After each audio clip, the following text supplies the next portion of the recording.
Imagine for a second that you wake up tomorrow morning and you own a piece of Apple, a slice of Tesla, a chunk of Coca-Cola, a bedroom in Amazon's warehouse empire, and a seat at Netflix's content table.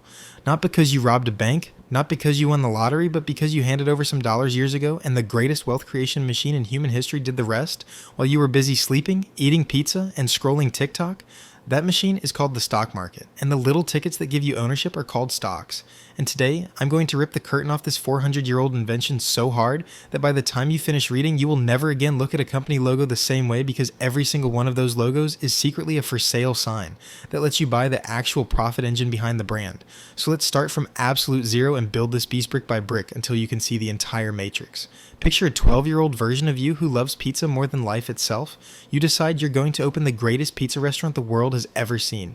You do the math. You need exactly $100,000 for ovens, tables, rent, cheese mountains, the whole dream. But you only have 50 grand, saved up from birthdays and mowing lawns, so you're 50,000 short. Now you have 4 choices. 1. Beg a bank for a loan and become their debt slave for 10 years paying interest. 2. Give up and go work for someone else's pizza shop. 3. Find a rich uncle. Or 4. Do the most genius thing humans have ever invented. Sell pieces of your future empire to people who believe in your pizza more than banks ever will. You decide to slice your future pizzeria into exactly 10 equal pieces called shares. Each share represents exactly 10% ownership of everything. The ovens, the secret sauce recipe, the profits, the losses, the glory, the heartburn, everything. You already put in your 50 grand, so you keep 5 shares for yourself, 50% ownership, and you sell the other 5 shares to strangers for $10,000 each, raising the exact $50,000 you need. Enter 5 random pizza lovers. One of them is Alex, a 25-year-old software engineer who tastes your prototype pepperoni and says, "This is the best pizza I've ever had. Shut up and take my $10,000. Alex hands over the cash. You hand him one beautifully printed certificate that says, "Alex owns 10% of Sarah's Pizzeria forever." Congratulations, you just turned Alex from a customer into a co-owner, and the greatest part is you didn't borrow a single dollar.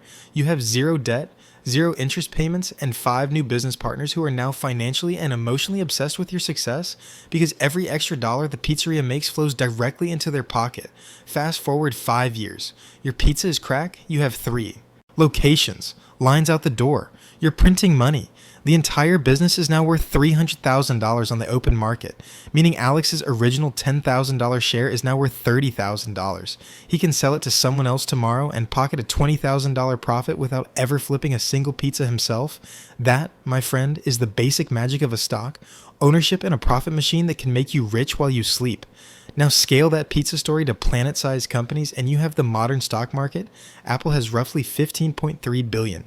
Shares outstanding in 2025. When you buy one single share for around $230, you literally own 1/15.3 billionth of the entire Apple empire, a piece of every iPhone ever sold, every MacBook, every App Store fee, every future invention cooked up in Cupertino, every dollar Tim Cook will ever make. You own it. Not a poster, not a feeling. Actual legal ownership, same with Tesla. You own a piece of every Cybertruck rolling off the line. Same with Nvidia. You own a slice of the AI revolution. Same with Coca-Cola. You own part of the most valuable brand in human history.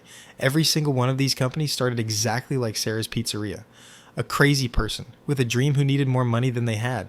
So instead of going into debt, they sold little pieces of their dream to the public, and the public turned those little pieces into trillions of dollars of wealth.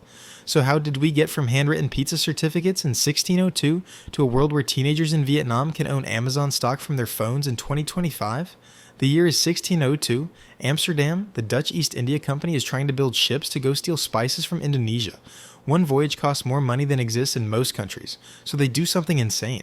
They sell permanent shares to the public that can be traded on a bridge over the Amstel River. For the first time in history, you could buy a piece of a company and sell it to someone else the next day without asking permission. That bridge became the world's first stock exchange. People went absolutely nuts. Buying and selling, prices went parabolic, then crashed, then parabolic again. Tulip bulbs got involved somehow. The first bubble, the first crash, the first millionaires, the first bankruptcies, the template for every boom and bust for the next 400 years. Fast forward through London, 1694, Buttonwood Agreement under a tree on Wall Street, 1792, ticker tape, telegraphs, Roaring Twenties, 1929, crash, Great Depression, SEC created, computers, decimalization, high-frequency trading, meme stock wars of 2021, and here we are in 2025 with the entire world's wealth available to anyone with a smartphone and a brokerage account. Here's the part they don't teach in school. When a company goes public in an IPO, initial public offering, it is doing exactly what Sarah did with her pizzeria, only instead of 10 shares, they create hundreds of millions or billions of shares and sell a portion to the public for the first time. Take Rivian. In 2021, they needed billions to build electric trucks, so they sold roughly 10% of the company to the public at $78 a share, raising $13 billion overnight. Early investors like Amazon and Ford, who got in at pennies, became billionaires. Day traders got destroyed when it dropped to $15. Long-term believers who held through the blood are now watching it climb again. That entire roller coaster is the stock market in one company. There are exactly two ways you make money owning stocks. Capital gains, the stock price goes up and you sell for more than you paid, exactly like Alex selling his pizza share for 30 grand. And dividends, the company mails you cash every quarter just for owning the stock, like Coca-Cola has done for decades, currently paying about $3 per share per year, meaning if you own 10,000 shares, you get $30,000 a year in dividends whether the stock price moves or not. Warren Buffett has never sold a share of Coca-Cola. He just collects hundreds of millions in dividends every year while the share price keeps climbing anyway. That's the closest thing to a money printer humans have ever invented. But here's the part that scares people. Stocks are not magic get-rich buttons. They are ownership of real businesses in a world full of competition, recessions, pandemics, wars, bad CEOs, good CEOs, technological revolutions, and human greed. Sometimes the pizzeria burns down. Sometimes the pizza recipe gets copied by a billionaire with deeper pockets. Sometimes a new invention makes pizza obsolete. Don't laugh. Blockbuster thought Netflix was a joke. And when any of those things happen, the stock price can and will get crushed. You can lose 50%, 80%, or in the case of Enron, WorldCom, or Lehman Brothers, 100% of your money faster than you can say diversification, which is why every single rich person on earth owns not one stock, but dozens, hundreds, or thousands of different companies across every country and every industry, because no one can predict which pizza shop will become Domino's and which one will become a vacant lot. And that's where index funds come in, the single greatest invention in investing history. Instead of trying to pick the next Apple, you just buy a tiny piece of every public company in America, S&P 500, or the entire world, MSCI World. The fund owns Apple, Microsoft, Nvidia, Tesla, Amazon, Google, Walmart, Johnson & Johnson, and 5,000 more all at once. When one company dies, another one is born. The fund automatically replaces the corpses with the new winners. And over the last 100 years, this boring strategy has turned every $10,000 invested into more than $150 million. If you include dividends and never sold during the crashes, that is not a typo. $10,000 into $150 million by owning the entire haystack instead of hunting for the needle. So here we are in 2025.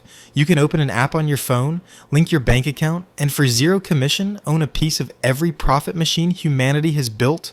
No minimums, no suit, no secretary, no permission from anyone.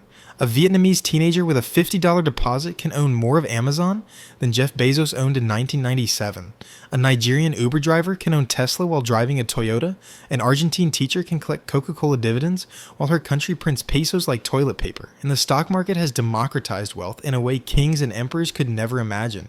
And yet 90% of people still treat it like a casino because they never learned the difference between investing, buying businesses, and gambling, betting on red. The bottom line is brutally simple. Every dollar you put into great companies at reasonable prices is a seed that can grow into a tree that feeds you and your family for life. Every dollar you spend on consumption is gone forever, and the stock market is nothing more than a transfer of money from the impatient to the patient. So the next time you drink a Coke, watch Netflix, charge your iPhone, drive a Toyota, or scroll Instagram. Look up and realize you are staring at a machine that is literally begging you to own it. And the only question left is whether you're going to spend the next 40 years working for money or finally flip the script and let money work for you.